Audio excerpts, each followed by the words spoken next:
आप सभी का फिर से स्वागत है। आज से हम सी टेट की कक्षाएं शुरू कर रहे हैं यूट्यूब पर और ये कक्षाएं पूरी तरह से फ्री रहेंगी, कोई किसी प्रकार का चार्ज नहीं लगेगा। सबसे पहले हम मैथ्स के क्लासेस को शुरू करेंगे और वो भी पेपर 2 का, यानी 6वीं से लेकर के 8वीं तक की कक्षा का गणित पेपर सिलेबस के अकॉर्डिंग चलेगा। और उम्मीद करता हूं कि ये क्लास बहुत जल्दी मैं कंप्लीट कर दूंगा। यूट्यूब पर प्ले लिस्ट पे जाइएगा और प्लेलिस्ट पे जाकर के आप वीडियो को लगातार एनालिसिस करते रहिएगा। चलिए शुरू करते हैं। सबसे पहले हम पढ़ेंगे क्षेत्रमिति मेंसुरेशन, और क्षेत्रमिति या मेंसुरेशन के अंतर्गत सबसे पहला पार्ट होगा बेलन। बेलन का मतलब महिलाओं का घातक अस्त्र और शस्त्र, जिससे महिलाएं केवल पकड़ के नहीं मारती बल्कि फेंक के मारती। मजाक कर रहा हूं। बेलन का मतलब है दो समांतर रेखाओं से घिरी हुई ऐसी बंद ज्यामितीय आकृति जिसका ऊपरी सिरा वृत्ताकार होता है, निचला सिरा वृत्ताकार होता है, उसे हम बेलन कहते हैं। दैनिक जीवन में बहुत सारे एग्जाम्पल आपको देखने को मिल जाएंगे, जैसे अनिक घी का डिब्बा, गुड़ाखू का डिब्बा, मसाले का डिब्बा, रोड रोलर जिसे हम, या क्रिकेट के मैदान को समतल करने के लिए जिस मशीन का प्रयोग किया जाता है वहीं से बेलन शब्द आया। वो बेलन या रोटी बेलने का जो यंत्र है उसे आप कह सकते हैं बेलन, है ना। सबसे बड़े एग्जाम्पल देख लीजिए, ये जो आप पार्ट देख रहे हो, इसे अगर मैं मोड़ लूं, ये पहले आयताकार भाग है, इस कॉपी को जैसे ही मैं मोड़ लेता हूं देख सकते हैं कि ये जो ज्यामितीय आकृति आपको दिख रही है वो बेलनाकार है। इस ज्यामितीय आकृति में ये अलग बात है कि ये बीच में खोखला है, खोखले बेलन का एग्जाम्पल है। अगर इसे पैक कर दिया जाए, इसे भी पैक कर दिया जाए तो कंप्लीट वो बेलन का एक एग्जाम्पल हो जाएगा, है ना। यानी हम कह सकते हैं कि दो समांतर रेखाओं से घिरी हुई बंद ज्यामितीय आकृति जिसका ऊपरी सिरा वृत्ताकार हो और निचला सिरा क्या हो, वृत्ताकार हो। देख लीजिए, यहाँ से आप देख लीजिए, है ना। ये जो पार्ट आप देख रहे हैं, यहाँ से ऐसा करके देखेंगे और यहाँ से ऐसा करके अगर आप देखेंगे तो ये दो समांतर रेखा है और ऊपर का भाग वृत्ताकार और नीचे का भाग कैसा है, वृत्ताकार, तो ये बेलन कहलाएगा। क्योंकि ऊपर का भाग वृत्ताकार है इसलिए इसकी एक निश्चित त्रिज्या होगी, इसे हम r से एक्सप्रेस करेंगे, और यहाँ से यहाँ तक एक निश्चित दूरी होगी जिसे हम h से एक्सप्रेस करेंगे। ठीक है, ये दूरी त्रिज्या है और ये क्या हो जाएगा, उसकी हाइट हो जाएगी। इसमें हमको तीन चीजें पढ़नी है, ध्यान रखिएगा, है ना। ये इसे मिला दीजिए आप, तीन चीजें हमको पढ़नी है। सबसे जो पहला चीज है वो है बेलन का वक्र पृष्ठ, रोल किया गया पृष्ठ, है ना। बेलन का वक्र पृष्ठ, यानी इसे हम कर्व सरफेस एरिया भी कहते हैं, कर्व्ड सरफेस एरिया, ऐसे लिटरल सरफेस एरिया भी कहा जाता है। इसका फार्मूला होता है 2 into pi into R into H, 2 pi R H इसके कर्व सरफेस एरिया को एक्सप्रेस करता है। रोलिंग किया गया एरिया, जैसे मेरे पास, मैं इसे मोड़ देता हूँ ना, और जैसे मैंने मोड़ दिया इसे तो देख सकते हैं कि ये रोल हो गया। एक रोल खाते हैं ना आप, तो एक रोल कैसे मुड़ा रहता है ना।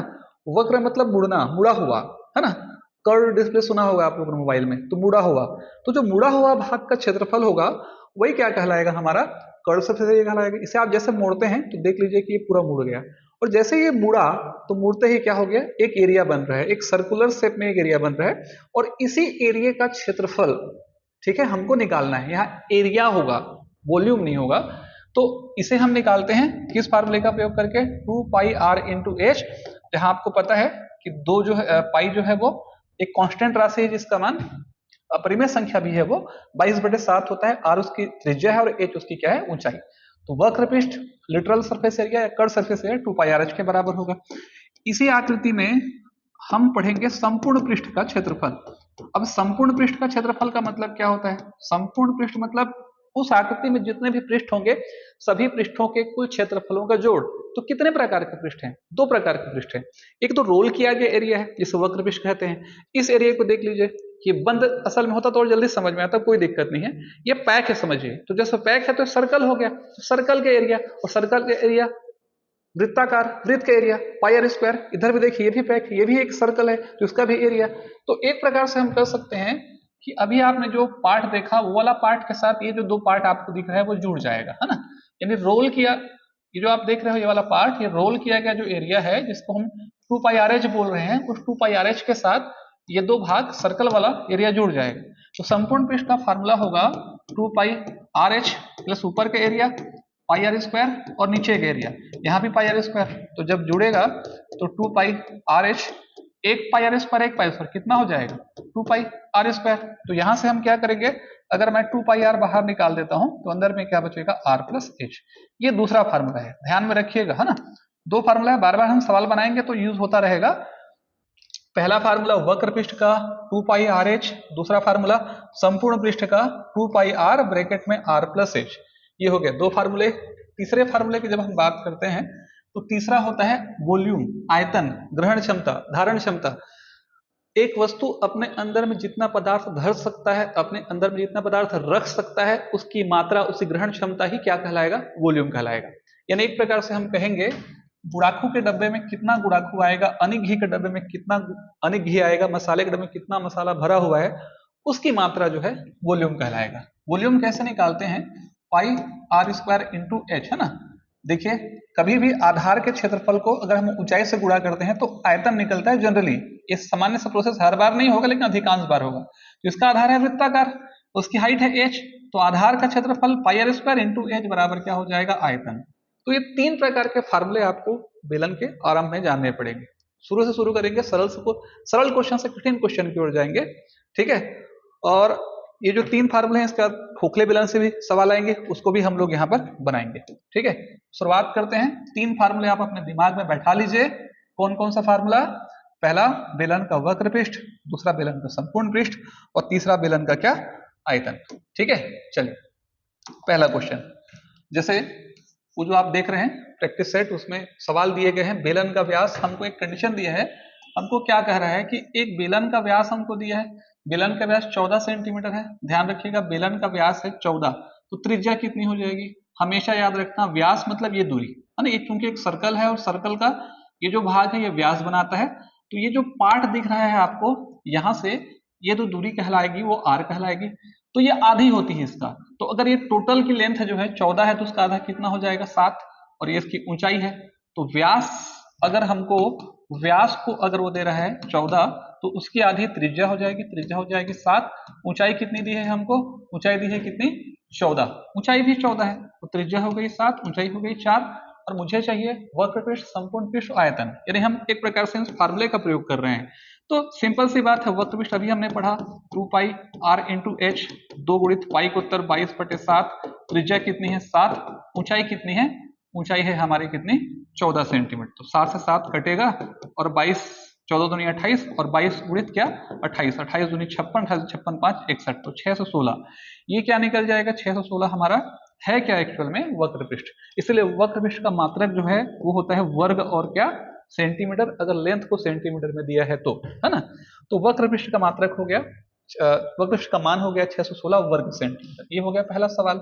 स्टार्ट से स्टार्ट कर रहे हैं तो थोड़ा शुरुआत में हो सकता है कि आपको बोरियत महसूस हो, लेकिन जैसे जैसे गहराई में बढ़ते जाएंगे आपको अच्छा लगेगा। इसलिए मैंने बेसिक चैप्टर से शुरू किया है ताकि आप थोड़ा सा रिलेट महसूस कर सकें, अच्छा महसूस कर सकें। आगे के अध्याय धीरे धीरे कठिन होंगे, लेकिन उतने भी कठिन नहीं है कि ना बने। आप लगातार पढ़ते रहेंगे तो जरूर बनेंगे, ठीक है। चलिए सेकंड सवाल, इसमें सेकंड पार्ट बोलता है संपूर्ण पृष्ठ। तो संपूर्ण पृष्ठ का फार्मूला भी आपको मैंने बताया था, क्या होता है फार्मूला संपूर्ण पृष्ठ का, 2 पाई आर, ब्रैकेट में होता है आर प्लस एच। तो 2 इंटू पाई का उत्तर होगा 22/7, त्रिज्या कितनी हो जाएगी 7, और ब्रैकेट में 7 प्लस कितना हो जाएगा 14, 7 से 7 खत्म हो जाएगा, 22 44, 44 और यहाँ 7 4 11 21, तो यहाँ गुना कर दीजिए, 44 से कम 44, 44 दूनी 88, 88 4 92, तो 924। और है क्या ये आपका संपूर्ण पृष्ठ। संपूर्ण पृष्ठ का मात्रक भी क्या होगा, वर्ग और क्या हो जाएगा, सेंटीमीटर। ये दो पार्ट हो गया पहले क्वेश्चन का। इसके साथ तीसरा जो अगर हमको निकालना है तो इसमें हमको निकालना है वॉल्यूम। वॉल्यूम का मतलब होता है आयतन। आयतन का सूत्र क्या होता है, पाई आर स्क्वायर एच। तो पाई को उत्तर 22/7, त्रिज्या कितनी है भाई 7 गुणित 7, और ऊंचाई कितनी है इसकी, ध्यान रखिएगा ऊंचाई भी है कितनी 14, ठीक है। तो यहाँ पर हम सॉल्व करेंगे, ऊंचाई को रखेंगे अपन 14 और सॉल्व कर दीजिए सीधा। पाई आर स्क्वायर एच, आर मतलब 7 इंटू 7, 7 7 खत्म हो जाएगा। यहाँ पर 7 दूनी 14, 7 दूनी 14 और 1 15, 154 गुणित 14, 14 चौक 56 का 6 हाथ में आया 5, 14 पंजे 70, 5 75 का 5, 14 कम 14 7, 7 4 11 21, तो 2156 घन सेंटीमीटर जो है क्या हो जाएगा, मेरा आयतन हो जाएगा। तो शुरुआत का जो क्वेश्चन है, उस शुरुआत के क्वेश्चन में आपको सिर्फ वो क्या कह रहा है, आपको ये कह रहा है कि अगर बेलन की त्रिज्या और ऊंचाई अगर दे दी जाए तो हम आयतन वक्र पृष्ठ संपूर्ण पृष्ठ किस तरीके से निकालेंगे, ये हमारा सवाल है ना। चलिए सेकंड क्वेश्चन पे हम पहुंचते हैं। सेकंड क्वेश्चन क्या बोलता है, बेलन का क्या निकालना है, मुझे आयतन निकालना है, और बेलन के आधार की परिधि हमको दे दी गई है ना। बेलन के आधार की परिधि हमको दे दी गई है और उसके बाद इसकी ऊंचाई दे दी गई है। देखिए ये बेलन की ऊंचाई है, बेलन की ऊंचाई का मान हमको दे दिया है प्रश्न में, बेलन की ऊंचाई है 40, बेलन के आधार की जो परिधि है, देखिए ध्यान से समझिए इस चीज को, ये परिधि का मतलब है ये वाला पार्ट है ना, यहाँ से जब आप जाएंगे इस वाले पार्ट की हम बात करेंगे, तो यहाँ से आप जाइएगा तो ये जो भाग दिख रहा है ये वाला पार्ट, ये है हमारा बेलन का क्या है, परिधि। परिधि मतलब ये सरकम है ना, जैसे अगर मैं एक बेलनाकार ज्यामिति आकृति इसको मैं जैसे मोड़ देता हूँ यहाँ, तो देख लीजिए ये जो सर्कल का जो शेप दिख रहा है ये ऊपरी भाग की लंबाई है, और जो ऊपरी भाग की लंबाई है वही क्या कहलाती है, परिधि कहलाती है ना। तो यहाँ पर आप ये समझ लीजिए इस चीज को कि ये ऊपरी भाग की लंबाई आपको दे दी गई है, कितनी दे दी गई है, 66। परिधि का सूत्र क्या होता है, 2 इंटू पाई इंटू आर बराबर 66। तो ऐसी अवस्था में हमको प्रश्न में कहीं पर भी त्रिज्या के बारे में कोई चीज नहीं दिया है, इनडायरेक्टली वो कंडीशन है कि पहले केस का प्रयोग करके त्रिज्या निकालिए, फिर उसके बाद उसका प्रयोग अगले जगह हो जाएगा। तो पाई का उत्तर होता है 22/7, त्रिज्या हमने कितना बना लिया, निकालना है हमको, और उस परिधि की लंबाई है 66। तो ऐसी अवस्था में हम तिरक गुणा करेंगे, 2 इंटू 22 मल्टीप्लाई आर, जैसे तिरक गुणा करूंगा तो 66 मल्टीप्लाई 7, और यहाँ से ट्रांसफर करूंगा तो आर बराबर 66 इंटू 7 भागित क्या हो जाएगा, 2 गुणित 22, 22 तिया 66, तो आर निकल जाएगा 7 तिया 21/2 सेंटीमीटर, है ना। ये पहला कंडीशन है कि परिधि, आधार की परिधि हमको दी है 66, तो आधार की परिधि के परिणाम को 66 के बराबर रख करके उसका फार्मूला हमने रखा परिधि का और रख दिया और हल कर दिया, वहां से त्रिज्या निकल जाएगी। जब यहां से त्रिज्या निकल जाती है तो त्रिज्या निकालने के बाद सेकंड कंडीशन बता रहा है कि आयतन निकालना है, बेलन की ऊंचाई दे दी गई, तो आयतन कैसे निकालेंगे, सामान्य सा सवाल हो गया है ना। आयतन का मतलब हो जाएगा pi into R square H, pi का उत्तर होता है 22/7, त्रिज्या कितनी है 21/2, 21/2, और ऊंचाई कितनी है, ऊंचाई है 40। तो ऐसे कंडीशन पे ध्यान रखना, 2 दूनी 4, 4 दहम 40 और 7 तिया 21, तो 22 गुणित 21 तिया 63, 63 गुणित क्या हो जाएगा 10, यहाँ पर 10 है, तो 63 इंटू 22 कीजिए, 63 मल्टीप्लाई हम 22 करेंगे तो 22 2 तिया 6, 2 6 का 12, यहाँ पर 6 2 और 1 और 6 6 2 8, 1386, 1386 और एक जीरो यहाँ से 10 का बढ़ेगा तो 13,860 घन सेंटीमीटर क्या हो जाएगा, बेलन का आयतन। तो एक कंडीशन बताया कि आधार की परिधि इतनी है, आधार का परिधि का फार्मूला 2 पाई आर होता है, 2 पाई आर को 66 के बराबर करके वहां से हमने त्रिज्या बनाया, जब त्रिज्या निकल जाएगी तो उस त्रिज्या का प्रयोग आयतन में रखेंगे और वहां से आयतन निकाल लेंगे। ठीक है, ये भी सामान्य सा सवाल है। शुरुआत है, शुरुआत में मैं आपको फिर बार बार समझा रहा हूं कि कुछ ऐसे विद्यार्थी भी होंगे जो कहीं ना कहीं इनको सामान्य सा लग रहा होगा, और अच्छी बात है, लगना भी चाहिए, एक रिवाइज हो जाएगा, धीरे धीरे बढ़ते जाएंगे तो लेवल बढ़ता जाएगा। तो थोड़ा सा अनुशासन बना के रखिए और पूरा वीडियो को देखिए, पूरा अपन कोर्स कवर करने का प्रयास करेंगे। बेलन के आधार का क्षेत्रफल 4 पाई है, आयतन 40 पाई है, वक्रपृष्ठ क्या होगा। हमको एक बेलन दिया गया है और उस बेलन का, यहाँ ध्यान रखिएगा, एक बेलन है, बेलन के आधार का क्षेत्रफल है ना, ये बेलन के आधार का क्षेत्रफल है, बेलन का आधार हमेशा वृत्ताकार होता है, तो ये आपको एरिया दे दिया है, आधार का क्षेत्रफल, यहाँ से आप ऐसे जाएंगे तो ये आधार का क्षेत्रफल मिल जाएगा, आधार का क्षेत्रफल 4 पाई है। तो आधार होता है वृत्ताकार, तो आधार का क्षेत्रफल, पहले जो केस दिया कि बेलन के आधार का क्षेत्रफल है 4 पाई और बेलन का आधार होता है वृत्ताकार, तो वृत्त का क्षेत्रफल का सूत्र होता है पाई आर स्क्वायर बराबर कितना, 4 पाई, तो पाई से पाई कैंसिल होगा और यहाँ आएगा आर स्क्वायर बराबर 4, तो आर बराबर क्या हो जाएगा, वर्गमूल 4, वर्गमूल 4 का मान कितना होता है 2। तो पहले त्रिज्या निकल जाएगी पहले कंडीशन से कि बेलन का आधार होता है वृत्ताकार, वृत्त का क्षेत्रफल पाई आर स्क्वायर बराबर 4 पाई, पाई से पाई कैंसिल, तो आर का मान 2 निकल गया। आयतन है 40 पाई, तो आयतन का फार्मूला होता है, आयतन है 40 पाई, आयतन का फार्मूला होगा pi into R square into H बराबर 40 पाई, है ना। तो पाई से पाई तो यहीं पे कैंसिल हो जाएगा। अभी आपने यहाँ पर देखा है कि त्रिज्या हमने 2 निकाल लिया, तो 2 का स्क्वायर मल्टीप्लाई एच बराबर 40, तो 2 का स्क्वायर होता है 4, 4 इंटू एच बराबर 40, तो 4 दहम 40, तो यहाँ से एच का मान मुझे क्या निकल जाएगा 10। तो त्रिज्या निकल गई 2 और ऊंचाई निकल गया 10, और मुझे प्रश्न में क्या पूछ रहा है, वो वक्रपृष्ठ ज्ञात करना है। निश्चित तौर पर 2 चीजें बताई गई, आधार का क्षेत्रफल बताया, आयतन बताया, और वक्रपृष्ठ निकालना है। और हम जानते हैं कि वक्रपृष्ठ तभी निकाली जा सकती है, वक्रपृष्ठ का सूत्र होता है 2 into pi into R into H, मतलब जब तक मेरे पास बेलन की त्रिज्या और बेलन की ऊंचाई नहीं रहेगी, मैं वक्रपृष्ठ कैसे निकाल सकता हूं।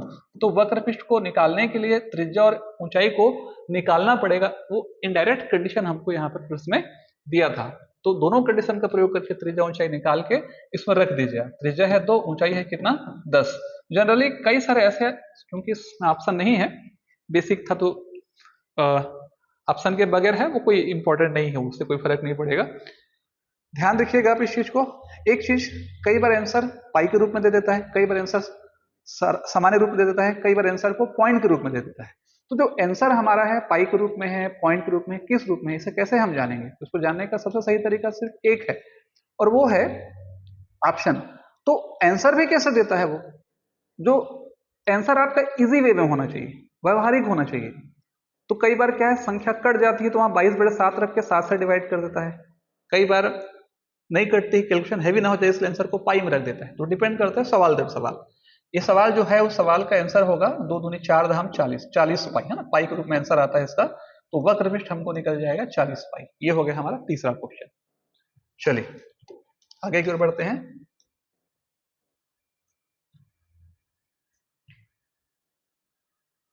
क्वेश्चन नंबर 4, चौथा क्वेश्चन। दो बेलनों की त्रिज्याओं में अनुपात है 2:3, ऊंचाइयों में अनुपात है 5:3, आयतन में अनुपात निकालना है। दो बेलन की त्रिज्याओं में अनुपात दिया है 2:3, तो 2 और 3 यहाँ पर त्रिज्या में अनुपात है। ऊंचाइयों में अनुपात कितना दिया है भाई?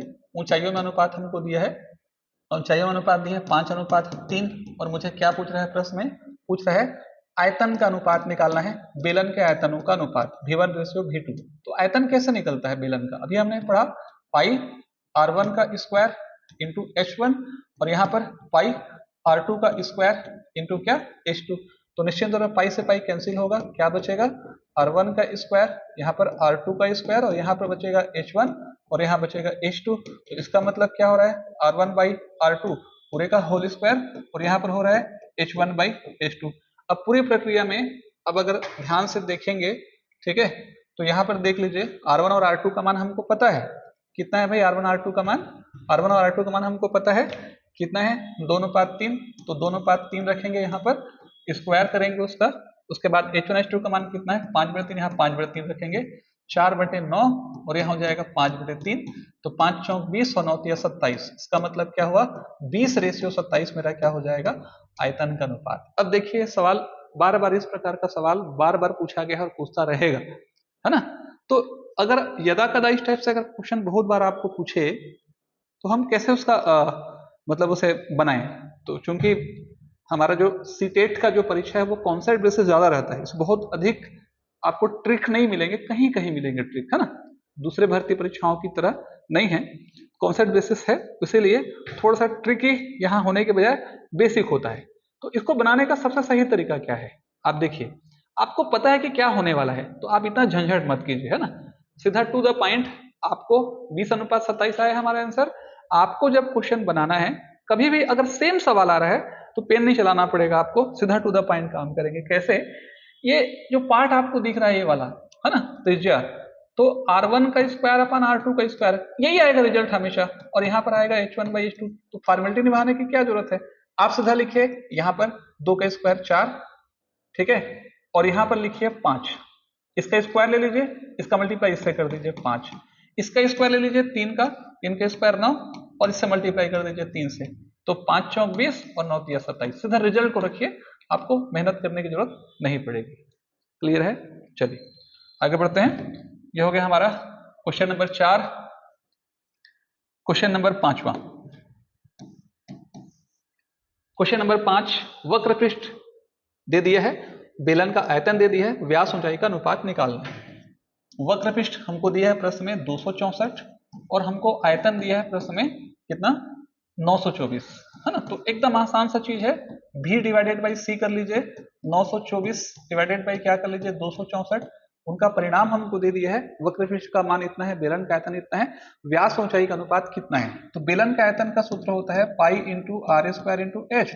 वक्रपृष्ठ का सूत्र होता है 2 into pi into R into H बराबर 924, और यहाँ पर आ जाएगा 264, है ना। तो पाई से पाई कैंसिल हो जाएगा। बेलन की त्रिज्या प्रश्न में व्यास और ऊंचाई का अनुपात ही पूछा है, तो एक आर से एक आर कटेगा, है ना। बेलन एक ही बेलन के लिए बोल रहे हैं, अलग अलग बेलन नहीं है, तो त्रिज्या वही रहेगी। यहाँ R इंटू H से H कैंसिल हो जाएगा, है ना। यहाँ पर क्या बचेगा? R केवल बचेगा, नीचे में बचेगा 2, अब यहाँ पर क्या होगा, ये कटेगा 924 भागित कितना 264, तो इससे काट दीजिए 2 से, 2 एकम 2, 2 तिया 6, 2 दूनी 4, ये कटेगा 8 एकम 8, 8 एकम 8, ये 4 से कटेगा है ना, तो 4 दूनी 8, एक बचेगा 4 तिया 12, 4 एकम 4, 4 तिया 12, ठीक है, 4 तिया 12, 11 से कटेगा, 11 दूनी 22, 11 एकम 11, 11 तिया 33, 3 7 21, तो यहाँ से मैं त्रिज्या निकल जाएगा 7। तो जो पहला केस है, पहला कंडीशन है, उस पहले केस या पहले कंडीशन का प्रयोग करके हम वहां से त्रिज्या बना लेंगे, और जब त्रिज्या निकल जाएगी, ठीक है, ध्यान रखिएगा, जब त्रिज्या निकल जाएगी तो इस त्रिज्या का प्रयोग हम कहाँ करेंगे, त्रिज्या निकल गई, अब हमको निकालना है व्यास और ऊंचाई का अनुपात निकालना है। तो ऊंचाई आवश्यक है इसके लिए, तो ऊंचाई कैसे निकालेंगे, हम कहीं भी रख दीजिए फार्मूले को, 2 पाई आर एच बराबर कितना है हमारे पास, 2 पाई एच बराबर है 264, इसमें रख देंगे 2 पाई का उत्तर 22/7, त्रिज्या कितनी निकाली है हमने 7, यहाँ से ऊंचाई निकल जाएगी, इसका उत्तर 264 के बराबर होगा, 7 से 7 खत्म, तो h बराबर 264 भागित 2 गुणित कितना 22, 11 दूनी 22, 11 चौके 44, 11 दूनी 22 और 4 छिक्का 24, तो ऊंचाई निकल जाएगी 6 है ना, तो ऊंचाई निकल गई, त्रिज्या निकल गई, और हमको चाहिए यहाँ पर क्या, हमको चाहिए यहाँ पर व्यास और ऊंचाई, तो व्यास और ऊंचाई, तो व्यास भागित ऊंचाई का मतलब क्या होता है, व्यास और ऊंचाई का मतलब होता है 2 इंटू आर डिवाइडेड बाई कितना h, तो r का मान कितना है 7 और ऊंचाई कितना निकला 6, तो 2 तिया 6, तो रेशियो क्या निकल जाएगा 7:3 निकल जाएगा। ये हो गया हमारा 5 क्वेश्चन, ठीक है। चलिए नेक्स्ट क्वेश्चन की ओर बढ़ते हैं।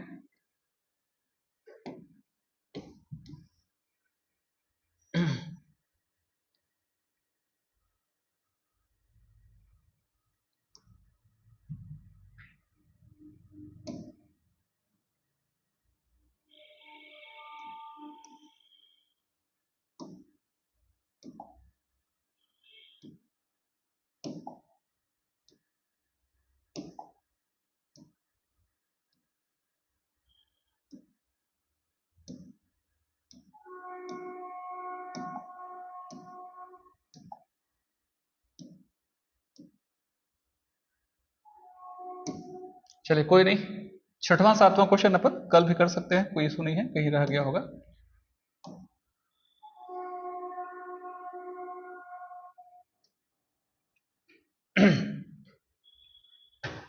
क्वेश्चन नंबर 8वां,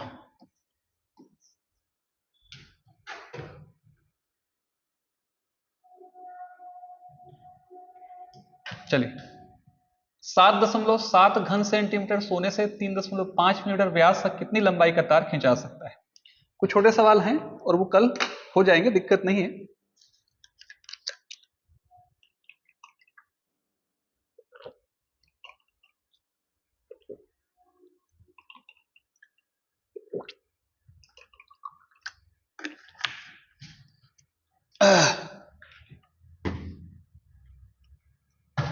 क्वेश्चन नंबर 8वां, 7.7 घन सेंटीमीटर सोना, 7.7 घन सेंटीमीटर सोने से, देखिए हमारे पास एक सोना है और सोने का आयतन हमको दिया है, सोने का आयतन है 7.7 घन सेंटीमीटर, एक सोना है। अब सोना 7.7 घन सेंटीमीटर मतलब एक गोल्ड है, समझिए एक प्रकार से, ये यहाँ पर आपको घन घन आपकी बात नहीं हो रही, मतलब गोल्ड किसी भी रूप में हो सकता है, एक सोना है। अब घन सेंटीमीटर बोल रहे हैं मतलब आयतन की बात कर रहे हैं। इससे क्या किया जा रहा है, ध्यान रखिएगा, इससे क्या किया जा रहा है, 0.3 मिलीमीटर व्यास का एक तार खींचा जा रहा है। ऐसे प्रश्न बहुधा पूछे जाते हैं, हम ऐसे जैसे जैसे बढ़ते जाएंगे सवालों को हल भी करते जाएंगे, और उस दरमियान बीच में ऐसे क्वेश्चन भी मैं ले आऊंगा कल, जब इसको आगे कंटिन्यू करेंगे, जो बेलन को लेकर के परीक्षा में पूछे गए हैं। तो देखिए 7.7 घन सेंटीमीटर एक सोना था, उससे क्या किया गया है, 3.5 मिलीमीटर व्यास का एक तार खींचा गया है। अब यहाँ पर 3.5 मिलीमीटर कैसे जानेंगे कि कौन सी ज्यामितीय आकृति है ना। तो जो तार खींचा गया है इसका मतलब क्या है कि जो आप तार देखते हैं आपके घरों में लगा रहता है वायर, उसका देखिए शेप जो है बेलन के जैसा होता है, ऊपर का भाग वृत्ताकार, नीचे का भाग वृत्ताकार, और उसमें एक निश्चित ऊंचाई भी होती है ना। तो एक ऐसा तार खींचा गया जिसका व्यास 3.5 मिलीमीटर है, तो कितनी मिलीमीटर है, कितनी ऊंचाई का तार खींचा गया, ये हमको निकालना है। अब कैसे बनाएंगे क्वेश्चन को, सेट कैसे करेंगे, तो सिंपल सी बात है कि ये जो सोना आप देख रहे हो, इस सोने से ही उस तार को बदला जा रहा है। तो हुआ, इसका मतलब क्या हो रहा है? इसका मतलब हो रहा है कि इस ज्यामितीय आकृति में जितना धातु है उतना ही धातु इससे बनाए गए तार में होगा। यानी एक तरह से हम कह रहे हैं, समझ सकते हैं कि वस्तु का आकार बदल रहा है लेकिन आयतन नहीं बदलेगा। वस्तु का आकार बदलता है तो आयतन हमेशा क्या रहता है? स्थिर रहता है ना। तो ऐसी सूरत में जितना माल मटेरियल इसमें होगा उतना ही माल मटेरियल इसमें भी होगा, तो दोनों का आयतन बराबर होगा। तो अब ये किस शेप में है? बेलनाकार शेप में है। तो इसके परिणाम को मैं बेलन के आयतन के बराबर रखूंगा तो मेरा जाके आगे काम होगा।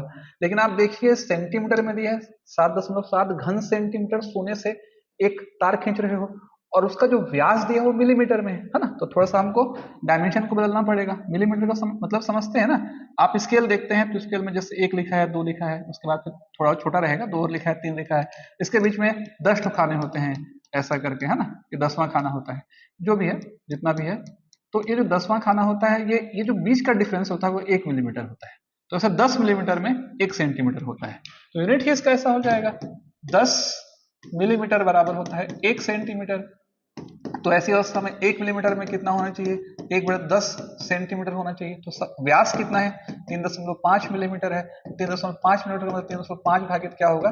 10 सेंटीमीटर, है ना। दशमलव को नीचे ले आइए तो 35 भागित क्या हो जाएगा? 100, और ये क्या हो जाएगा? सेंटीमीटर। अब 5 सत्ते 5 दूनी 10, 5 9 7 बटे क्या हो गया? 20। ये क्या है? ये हो गया व्यास है। किसका व्यास है? बेलन का व्यास है। बेलन का व्यास कितना है? 3.5 मिलीमीटर, मतलब 7/20 सेंटीमीटर, है ना। तो यहां से हम क्या करेंगे? अभी तो हमको क्या मिला? हमको यहां से क्या मिला है? यहां से हमको मिला है व्यास। अब व्यास मिला है, इसकी त्रिज्या निकालनी पड़ेगी। त्रिज्या मतलब व्यास का आधा, तो इसका आधा कर दीजिए, बाई 2 कर देंगे तो ये 2 नीचे आके गुणा हो जाएगा, और 7 बटे क्या हो जाएगा? 40 सेंटीमीटर। तो देखिए इसको जब इसमें बदल रहे हैं तो इसकी त्रिज्या सेंटीमीटर में अलग हो गई। अब इसको इसमें कन्वर्ट कर रहे हैं तो दोनों कंडीशन पे दोनों का आयतन आपस में क्या हो जाएगा? बराबर। तो अब बेलनाकार आकृति है तो बेलन का आयतन का सूत्र होता है पाई आर स्क्वायर एच, और ये इसका वॉल्यूम तो हमको दे दिया 7.7 घन सेंटीमीटर। पाई को उत्तर 22/7। त्रिज्या कितनी है भाई? 7/40। 7/40 कितनी ऊंचाई का तार खींचा सकता है वो ही आपको निकालना है। कितना ऊंचा होगा तार जो जिसकी त्रिज्या इस रूप में हो, है ना। तो यहां से हम क्या करेंगे? ट्रांसफर करेंगे, है ना। देखिए इसको आप बाहर कर दीजिए। यहां से हम क्या करेंगे? यहां पर ये हो जाएगा 22/7 मल्टीप्लाई 7/40 मल्टीप्लाई 7/40 मल्टीप्लाई h बराबर 7.7। ट्रांसफर कर दीजिए, 7 से 7 खत्म हो जाएगा तो ट्रांसफर करेंगे तो 7.7 गुणित 40 और भागित में क्या हो जाएगा? 22 गुणित कितना हो जाएगा? 7। दशमलव हटाएंगे तो 77 हो जाएगा। 77 गुणित 40 और नीचे में 1 जीरो बढ़ेगा, 22 गुणित 7 और 0, तो 1 इससे कैंसिल हो जाएगा। 7 से कटेगा 7 11, 11 से कटेगा 11 दूनी 22 और कटेगा 2 दूनी, तो 80 सेंटीमीटर ऊंचा जो है क्या निकल जाएगा? हमको निकल जाएगा यहां से वो तार। ठीक है, चलिए यह हो गया प्रैक्टिस सेट का क्वेश्चन नंबर 8। जनरली हम 9वां नंबर का क्वेश्चन जब देखेंगे तो 9वां नंबर का क्वेश्चन भी लगभग इसी पैटर्न पे है। क्वेश्चन नंबर 9 पे जाइए। 3 सेंटीमीटर त्रिज्या वाले एक तांबे के गोले को, है ना, हमारे पास एक तांबे का क्या है? गोला है, और जो तांबे का गोला है उसकी त्रिज्या दे दी गई है कितनी सेंटीमीटर? 3 सेंटीमीटर। 3 सेंटीमीटर त्रिज्या वाले एक तांबे के गोले को, है ना, यहाँ तांबे का एक गोला है हमारे पास जिसकी त्रिज्या 3 सेंटीमीटर है, इसको पीट पीट कर 0.2 सेंटीमीटर व्यास वाले तार में बदला गया है। यहाँ भी देखिए लगभग सेम सवाल है, बस आकृति यहाँ पर है कि इधर के डायग्राम का आयतन न देकर के एक शेप बता दिया, तो बाकी सारी कहानी लगभग वही है जो इससे पहले है ना। तो इसकी त्रिज्या हमको दे दी है 3 सेंटीमीटर। इसके बाद फिर इसकी लंबाई मुझे निकालनी है और इसका व्यास दिया है। व्यास कितना दिया है? 0.2 सेंटीमीटर। ठीक है, इसमें हमको कोई डायमीटर वगैरह के क्या बोलते हैं उसको, यूनिट को चेंज करने की आवश्यकता नहीं है, सीधा हम टू द पॉइंट काम करेंगे। इस गोले को बेलन में बदला जा रहा है तो दोनों का आयतन बराबर होगा। गोले का आयतन का सूत्र होगा पाई आर स्क्वायर एच और बेलन का आयतन का सूत्र होगा पाई आर स्क्वायर एच। चूंकि त्रिज्या अलग है, ऊंचाई अलग है, इसलिए मैं समझने के लिए इसको ऐसा लिख देता हूँ ना। सॉरी, यहाँ पर ये चेंज कीजिए इसको, 4/3 पाई आर क्यूब, है ना। ये पाई से पाई कैंसिल हो जाएगा, 4/3। गोले की त्रिज्या हमको दी है 3 × 3 × 3, और यहाँ पर आर हमको यहाँ पर 0.2 सेंटीमीटर व्यास है, तो व्यास आपको दे रहा है कितना, 0.2 सेंटीमीटर। तो 0.2 को डिवाइड कर दीजिए, ठीक है, 2 से, तो क्या निकल जाएगा, व्यास किस में कन्वर्ट हो जाएगा, त्रिज्या में। अब दशमलव हटाएंगे तो दशमलव हटेगा 2/20 हो जाएगा, 2 दहम, तो 1/10 उसकी त्रिज्या निकल जाएगी। तो ये हो जाएगा 1/10 पूरे का क्या हो जाएगा, होल स्क्वायर और मल्टीप्लाई h। सॉल्व कीजिए, 3 से 3 खत्म हो जाएगा, 4 × 3 = 12 × 36, और यहाँ पर आएगा 1/100, और यहाँ जाएगा h। जैसे ही हम 3 गुणा करेंगे तो h बराबर हो जाएगा 3600। और चूंकि यूनिट कैसा दिया है अपने को, तार की लंबाई पूछा है सेंटीमीटर में, तो हो सकता है ऑप्शन में आपको आंसर मीटर में ले लिया होगा, तो इसे हम ऐसा भी लिख सकते हैं, 36 मीटर भी लिखा जा सकता है। इस बात को आपको समझना पड़ेगा, है ना। तो ये हो गया हमारा क्वेश्चन नंबर 9वां। देखिए क्वेश्चन नंबर 10वां जो है एक्चुअल में कॉपी हो गया है, तो हम क्वेश्चन नंबर से 11वां पे फोकस करते हैं, क्वेश्चन नंबर 11वां बनाते हैं।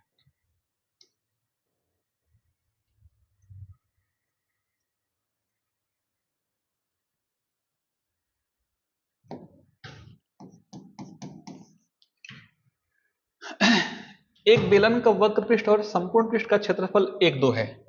वक्र पृष्ठ और संपूर्ण पृष्ठ का क्षेत्रफल का रेशियो दिया है 1:2। संपूर्ण पृष्ठ का क्षेत्रफल दिया है 616, संपूर्ण पृष्ठ का क्षेत्रफल है 616, ठीक है। आयतन मुझे ज्ञात करना है। संपूर्ण पृष्ठ और वक्र पृष्ठ का रेशियो दिया है, तो सबसे पहले हम क्या करते हैं, इस वाले पार्ट को पकड़ते हैं, है ना। C और S बराबर है 1/2। संपूर्ण वक्र पृष्ठ मतलब होता है 2 × पाई × r × h। संपूर्ण पृष्ठ का मतलब होता है 2 पाई r ब्रैकेट में r + h। अधिक से अधिक क्वेश्चन बनाएंगे तो फार्मूला आपके दिमाग में बैठेगा, है ना।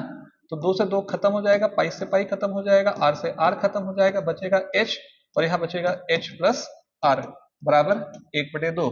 तो 2h बराबर हो जाएगा h + r, ट्रांसफर कीजिए, 2h - h बराबर r। तो यहाँ से एक रिलेशन बनेगा h बराबर r।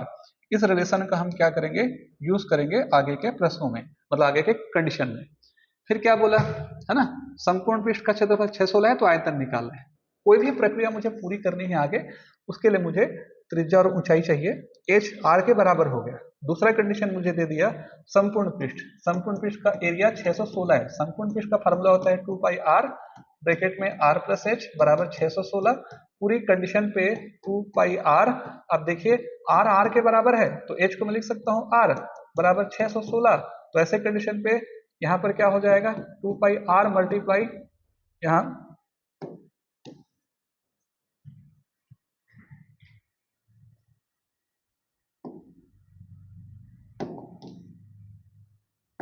देखिए 2 पाई r और मल्टीप्लाई 2r, यहाँ स्क्वायर हो गया, तो 2r, और इस तरफ क्या हो जाएगा 616। तो ऐसे कंडीशन पे हम जब क्वेश्चन को सॉल्व करेंगे तो ध्यान में रखना इस चीज को, आपको 2 दूनी 4, और यहाँ पर पाई, और यहाँ पर होगा r² बराबर 616। तो r² बराबर क्या हो जाएगा, 616 भागित कितना होगा 4 पाई, और r² बराबर हो जाएगा 616 मल्टीप्लाई 4, पाई का उत्तर होता है 22/7, 7 ऊपर चला जाएगा, तो 616 × 7 नीचे आ जाएगा 4 × कितना 22, 11 × 5 = 55, ठीक है, 11 × 5 = 6, 11 × 6 = 66, 11 दूनी 22, और 8 × 7 = 56, 7 × 7 = 49।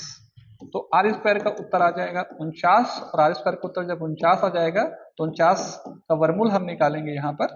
इसके बाद ध्यान रखिएगा, है ना, यहाँ पर जो पहला कंडीशन दिया उस कंडीशन को अप्लाई किया, अप्लाई करने के बाद सॉल्व किया। अगर कोई स्पीड हो जाए तो एक बार वापस रिवाइंड कर सकते हैं, ठीक है। त्रिज्या निकल जाएगी यहाँ से 7, अब त्रिज्या निकल गई 7, अब त्रिज्या निकल गई, ऊंचाई भी 7 ही होगी, क्योंकि प्रश्न में हमने यहाँ निकाला था कि r किसके बराबर था, h के बराबर। तो अगर r निकला 7 तो ऊंचाई भी क्या निकल जाएगी 7, त्रिज्या निकल गई, ऊंचाई निकल गई। मुझे प्रश्न में क्या पूछा है, तो अब इस सवाल में पूछा है 11वें नंबर के सवाल में आयतन। आयतन का सूत्र होता है पाई मतलब 22/7, त्रिज्या मतलब होता है 7 × 7, ऊंचाई मतलब होता है 7। तो एक 7 से एक 7 कैंसिल होगा, और 49 गुणित हो जाएगा 22, है ना, 2 × 9 = 18, 2 × 4 = 49 दूनी 98, 49 दूनी 98, 98 और 9 9 × 17 107। तो 1078 घन सेंटीमीटर मेरा क्या हो जाएगा, वॉल्यूम हो जाएगा। ये हो गया क्वेश्चन नंबर हमारा 11। चलिए ठीक है, आज शुरुआत है, पहला क्वेश्चन है और मैं उम्मीद करता हूं कि ये वीडियो आपको अच्छा लगेगा। समय को हम लोग बढ़ाएंगे, पहला क्लास है तो थोड़ा समय, बल्कि हम एक आध सवाल और बना सकते हैं इसमें। चलिए जाते जाते एक छोटा क्वेश्चन आपको मैं कर देता हूं। कल भले इस क्वेश्चन को हम लोग रिपीट कर लेंगे। इस प्रैक्टिस सेट का क्वेश्चन नंबर 18वां है ना। ये सवाल बहुत इंपॉर्टेंट है और बहुत बार इस क्वेश्चन को क्या करता है, पूछता है। कल के क्लास में मैं भले रिपीट कर दूंगा। बेलन की त्रिज्या में 10% की बढ़ोतरी, ऊंचाई में 20% कमी कर दी जाए तो आयतन में क्या परिवर्तन होगा। इस प्रकार का सवाल बहुत बार पूछेगा, तो कल शुरुआत ही हम इस प्रकार के सवाल से करेंगे।